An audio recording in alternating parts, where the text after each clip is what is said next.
বন্ধুরা, জীবনে প্রথমবার কলেজে ঢুকে ক্লাসরুমে বসে এক ২০ বছরের তাগড়া যুবক অপেক্ষা করছিল তার শিক্ষকের জন্য।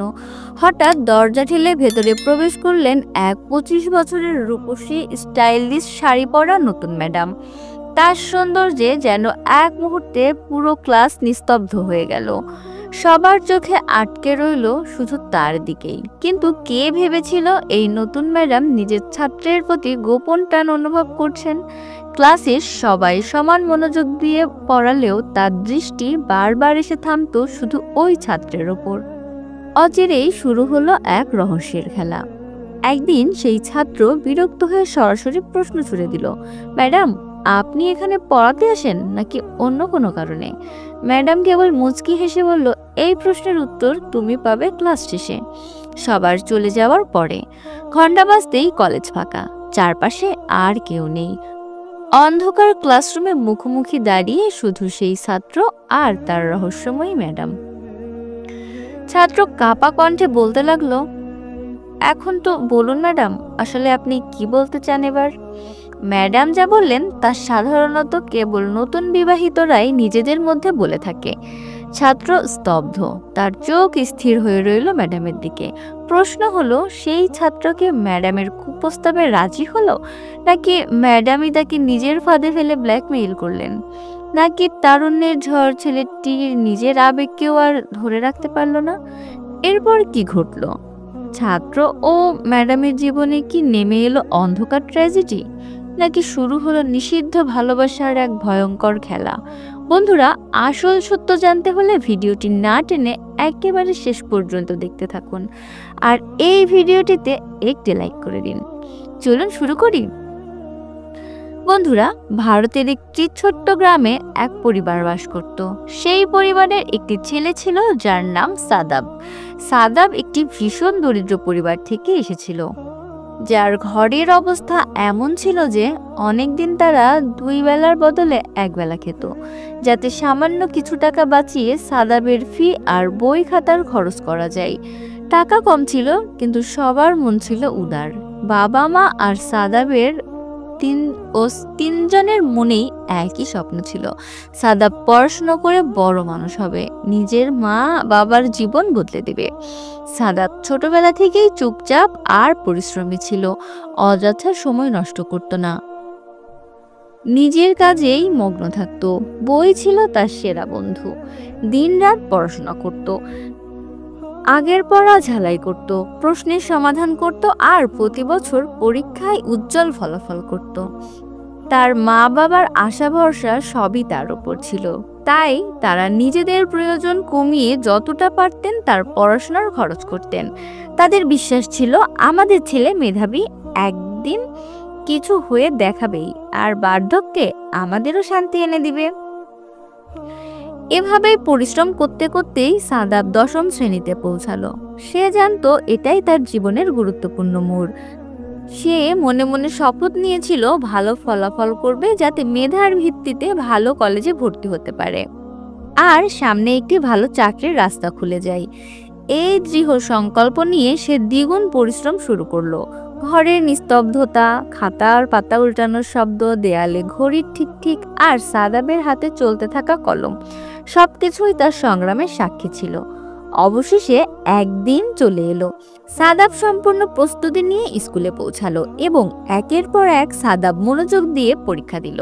প্রতিটি পেপারের পর সে প্রশ্নগুলো মনে মনে লালন করত আর পরের দিনের জন্য প্রস্তুতি নিত। সে সময় বাড়ির লোকজন দোয়া দরুদে ব্যস্ত থাকতো। পরীক্ষা শেষ হলে 2 মাসের বিরতি ছিল। এই সময় সাদাব পড়াশোনার ধারাবাহিকতা বজায় রাখলো এবং পাশাপাশি বাবা মার কাজেও সাহায্য করত। দিন কেটে যাচ্ছিল, কিন্তু অন্তরে ফলাফল নিয়ে হালকা একটা দুশ্চিন্তা সবসময় রয়ে যেত। অবশেষে একদিন বড়দিন চলে এলো। সকালে প্রথম আলোয় সাদাব গোসল ছেড়ে পরিষ্কার পরিচ্ছন্ন ইউনিফর্ম পরে নিল। আয়নায় নিজের দিকে তাকালো, দেখলো হাত সামান্য কাঁপছে। মনে মনে ভাবছিল, না জানি আজ কি হবে। পুরো রাস্তা জুড়ে তার হৃৎপিণ্ড জোরে জোরে ধুকপুক করতে লাগলো। স্কুলে পৌঁছাতেই নোটিশ বোর্ডের কাছে ভালোই ভিড় দেখা গেল। সবাই নিজেদের রোল নম্বর খুঁজছিল। কেউ আনন্দে চিৎকার করছিল, কারো শ্বাস আটকে যাচ্ছিল। সাদাব ধীরে ধীরে নোটিশ বোর্ডের কাছে গেল, সেখানে দাঁড়িয়ে চোখ বন্ধ করলো। তারপর সাহস সঞ্চয় করে আস্তে আস্তে চোখ মেলল, আঙুল দিয়ে তালিকায় নিজের নাম খুঁজতে লাগলো। হঠাৎ দৃষ্টি গিয়ে পড়লো নিজের নম্বরের ওপর। 500-তে 450 পেয়েছে সে। এক মুহূর্তের জন্যই মনে হলো যেন তার পায়ের নিচ থেকে মাটি সরে গেল। কিন্তু এটা ছিল আনন্দে মাথা ঘোরা। চোখের জল নিজে থেকেই চলে এলো। সে নিজেকে সামলালো, এক গভীর শ্বাস নিল। কিছু বন্ধু এসে কাঁধে হাত রেখে বলল, ও সাদাব, দারুণ। চারপাশে আওয়াজ ভেসে আসছিল, কিন্তু তার কানে শুধু নিজের হৃদস্পন্দনই শোনা যাচ্ছিল। এমন সময় হঠাৎ দপ্তরের ক্লাস মনিটর এসে বলল, স্যার আপনাকে অফিসে ডাকছে। সাদাব মাথা নাড়লো এবং দৌড়ে স্টাফ রুমের পেছনে অফিসের দিকে গেল। দরজা অর্ধেক খোলা ছিল। সাদাব আলতো করে নক করলো। ভেতর থেকে আওয়াজ এলো, আসো সাদাব। অধ্যাপক উঠে দাঁড়িয়ে তার সঙ্গে করমর্দন করলেন এবং আনন্দের সঙ্গে বললেন, অভিনন্দন সাদাব, তুমি আমাদের স্কুলের প্রথম ছাত্র যে চমৎকার নাম্বার পেয়েছো। তুমি শুধু তোমার বাবা মা না, পুরো স্কুলের নাম উজ্জ্বল করে দিয়েছো। সাদাবের ঠোঁট কেঁপে উঠল। সে কেবল শুক্রিয়াই বলতে লাগলো। শিক্ষক ফাইল বন্ধ করতে করতে আরো বললেন, আমার পূর্ণ বিশ্বাস তুমি কোনো বড় কলেজের মেধার ভিত্তিতে ভর্তি হবে। সম্ভবত ফোন কল আসবে বা চিঠি, যেটাই হোক প্রস্তুত থেকো। তোমার যাত্রা এখন সত্যিই শুরু হতে যাচ্ছে। সাদাব সম্মানের সঙ্গে মাথা ঝুঁকালো এবং অফিস থেকে বাইরে আসার সময় তার মনে হলো হৃদয়ের বোঝা হালকা হয়ে গেছে আর আকাশ যেন একটু কাছে চলে এসেছে। সে সরাসরি বাড়ি পৌঁছালো। দরজা খোলার সঙ্গে সঙ্গেই মা বাবার মুখের প্রতীক্ষার ছাপ ফুটে উঠল। সাদাব রেজাল্ট কার্ড সামনে ধরতেই মা বিস্ময়ে মুখে হাত চেপে নিলেন, তারপর আনন্দে আত্মহারা হয়ে উঠলেন। মায়ের চোখ ভিজে উঠল। তিনি ছেলের কপালে চুমু দিলেন এবং বুকে জড়িয়ে নিলেন এবং বললেন, বাবা, আমাদের কোরবানি বিফলে যায়নি, তোমার পরিশ্রমের ফল দেখিয়েছে। বাবার চোখও ভিজে গেল। তিনি আস্তে আস্তে বললেন, শুকর আলহামদুলিল্লাহ। কিছুদিন পর সাদাবের দরজায় এক ডাক পিয়ন এলো। তার হাতে ছিল এক মোটা খাম, যার ওপর ভারতের 1 নম্বর কলেজের নাম লেখা। সাদাব কাঁপা কাঁপা হাতে সে চিঠি নিল এবং দ্রুত খুলল। কাগজ পড়া শুরু করতেই তার চোখে আনন্দে ঝলমল করে উঠল। চিঠিতে লেখা ছিল, মোবারকবাদ, আপনাকে আমাদের কলেজে মেধার ভিত্তিতে নির্বাচিত করা হয়েছে। আপনি যদি এই অফার গ্রহণ করেন তবে আপনাকে ভর্তির ফর্ম পূরণ করে জমা দিতে হবে। সাদাবের হৃদস্পন্দন আরো বেড়ে গেল। সে সঙ্গে সঙ্গে অফার গ্রহণ করে নিল, কিন্তু একই সঙ্গে এক দুশ্চিন্তাও এসে দাঁড়ালো। এই কলেজটি ছিল ভীষণ ব্যয়বহুল। চিঠিতে এটাও লেখা ছিল, যেহেতু সাদাব মেধার ভিত্তিতে ভর্তি হয়েছে তাই তাকে 50% ছাড় দেওয়া হবে। তবুও বাকি অঙ্কে এত বেশি ছিল যে তার কাছে সেই পরিমাণ টাকা ছিল না। সাদাব হতাশ হয়ে বসেছিল। কিন্তু আল্লাহর ইচ্ছায় এমন হলো যে সরকারের তরফ থেকে তার জন্য স্কলারশিপের ব্যবস্থা হয়ে গেল। সেই টাকার সাহায্যে সাদাব শুধু ভর্তির ফর্ম পূরণ করলেন না, বরং কলেজের ফিও জমা দিলেন। এখন সে পুরোপুরি প্রস্তুত ছিল, তবুও তার অন্তরে এক ধরনের ভয় ছিল। সাদাব জীবনে শুধু স্কুলের ছোট ভবন আর কিছু পুরাতন শিক্ষককেই দেখেছে।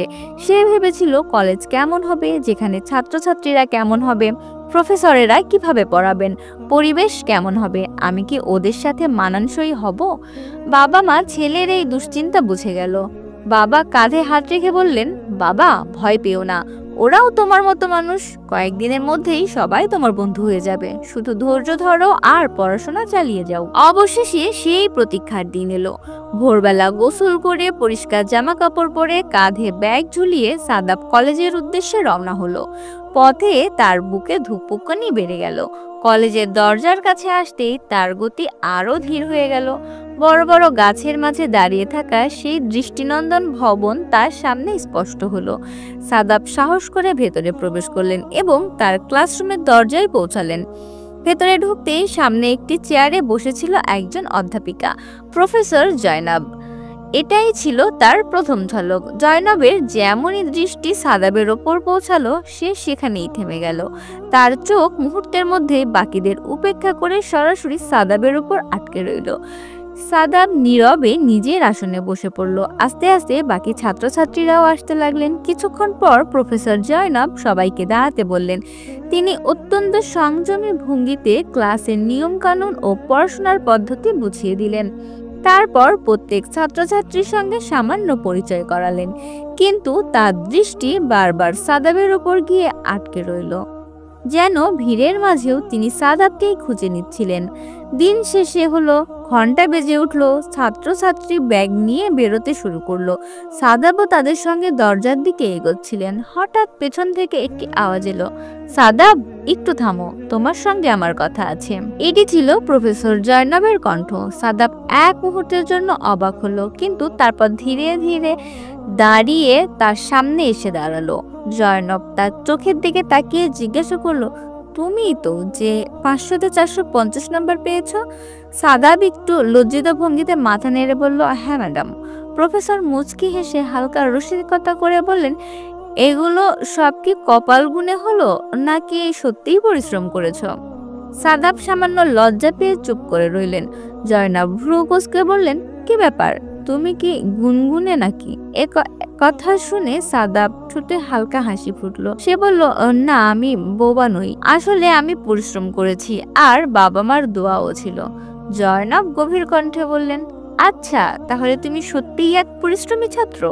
তারপর কিছুক্ষণ থেমে তিনি বললেন, শোনো, যদি চাও তবে আমি ক্লাসের পরে কিছু ছাত্রছাত্রীকে আলাদাভাবে পড়াই, আলাদা লেকচার দেই, যাতে অনেক উপকার হয়। বাকিরা এর জন্য ফি দেয়, কিন্তু তোমাকে কোনো ফি দিতে হবে না, কারণ আমি তোমাকে ভীষণ পরিশ্রমী আর যোগ্য মনে করি। যদি ইচ্ছে হয় তবে আমার বাড়িতে এসো, অন্য সময় পড়তে পারো। আমি তোমাকে কিছু লেকচার দিব, যা তোমার পরীক্ষায় অনেক উপকার হবে। সাদাব দৃষ্টি নিচু করে ফেললো। সে চিন্তায় পড়ে গেল কি উত্তর দিবে। তারপর বলল, আমি কাল ভেবে আপনাকে জানাবো ম্যাডাম। পরের দিন সকালবেলা সাদাব আবার কলেজে পৌঁছালো। স্বাভাবিক নিয়মে ক্লাস হলো, পড়াশোনা চললো। ঘন্টা বাজার সঙ্গে সঙ্গে ছাত্রছাত্রীরা ছুটি পেয়ে বেরোতে লাগলো, কিন্তু এবার ক্লাসে রয়ে গেল শুধু সাদাব আর প্রফেসর জয়নব। প্রফেসর জয়নব কোমল কণ্ঠে জিজ্ঞেস করলেন, তো সাদাব, কি ভেবেছ? সাদাব ইতস্ত বোধ করে বলল, জি ঠিক আছে, আমি পড়াশোনার জন্যই আপনার বাড়িতে আসব। এটা শুনে জয়নব কিছুক্ষণ ভেবে তাকালেন। তারপর বললেন, সাদাব দেখো, তুমি প্রতি মাসে অনেক টাকাই খরচ করো। আমি সকালে কলেজে আসি, তোমাকে সঙ্গে নিয়ে আসব এবং বিকেলে আবার পৌঁছে দেব। এতে তোমার টাকাও বাঁচবে, আর আমারও কিছু ছোটখাটো ঘরের কাজ থাকে, সেগুলো তুমি করে দিলে আমার অনেক সুবিধা হবে। তারপর তিনি একটু থেমে নরম গলায় যোগ করলেন, আর হ্যাঁ, তুমি ভাবছো আমি শুধু সুবিধা নিচ্ছি তা নয়, তোমাকে আমি এর জন্য পারিশ্রমিকও দেব। তুমি আমার ছাত্র, তবে আমার সাহায্যকারীও হবে, এতে তোমার খরচের টাকাও কিছুটা জুটবে।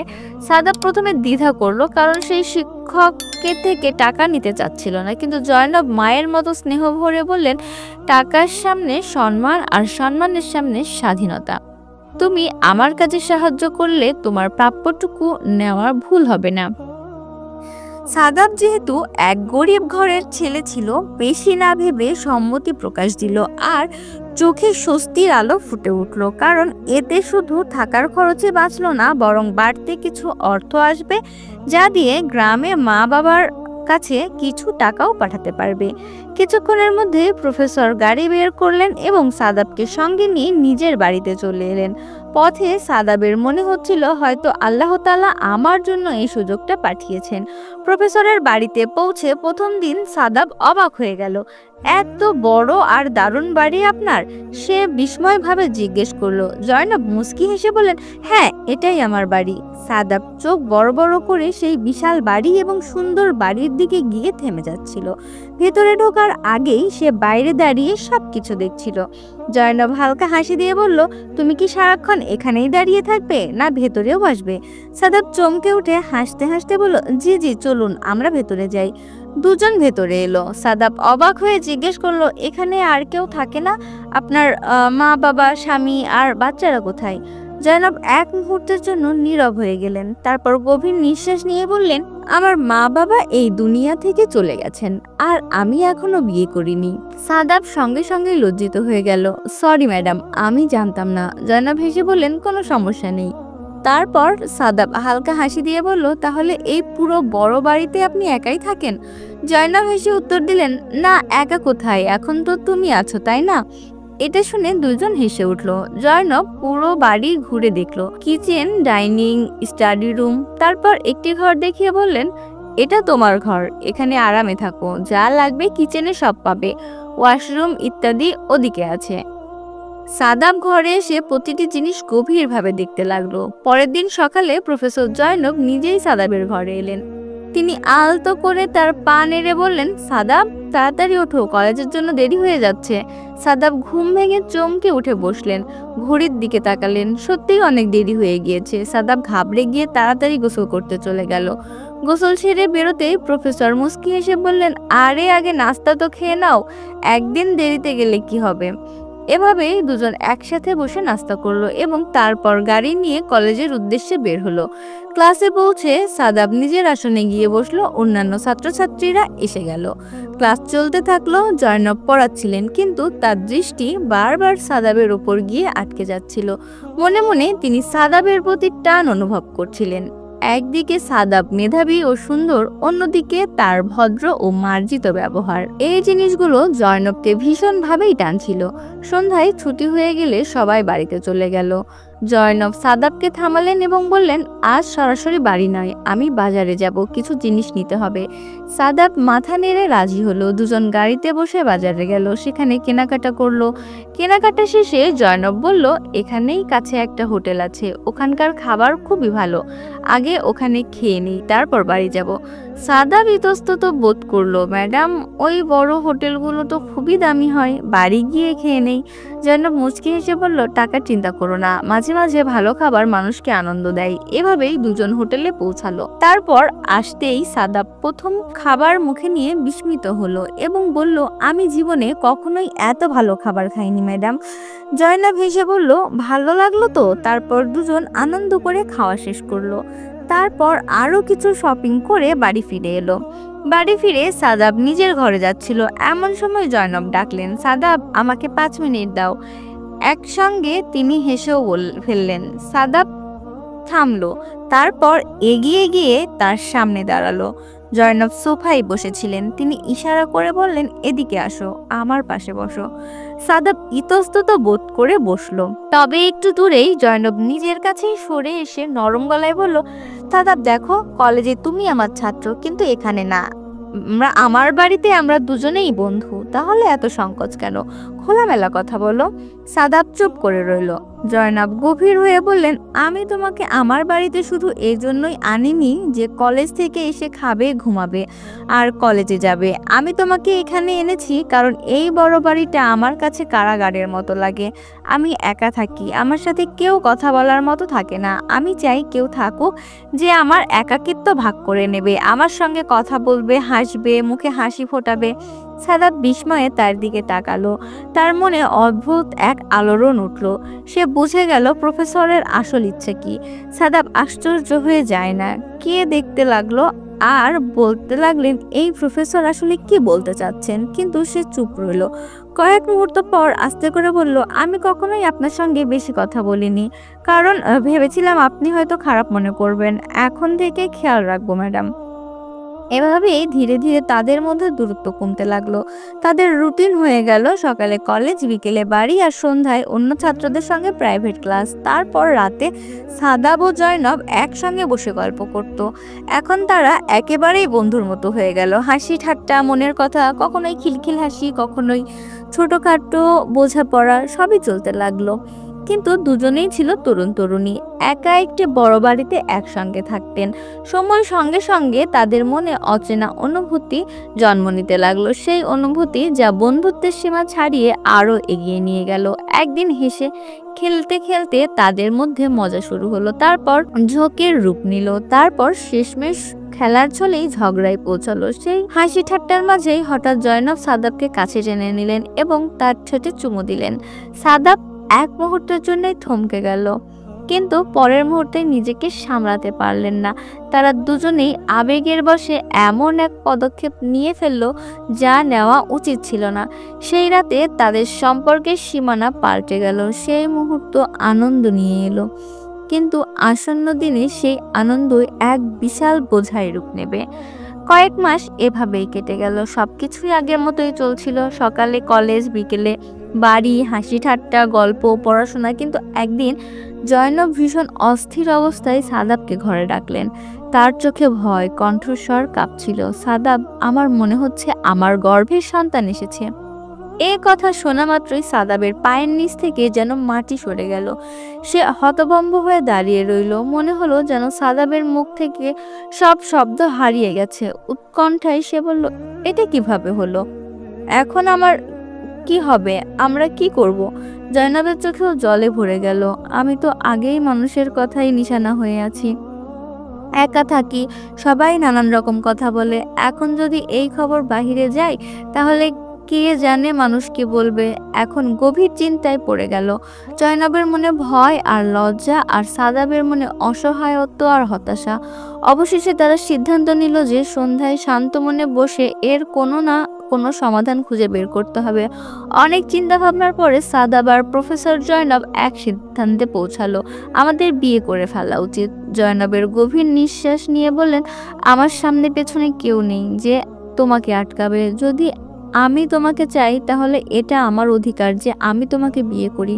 কিন্তু সাদাব গভীরভাবে উত্তর দিল, কিন্তু আমি ও আমার মা বাবাকে কিছু না জানিয়ে কোনো পদক্ষেপ নিতে পারবো না।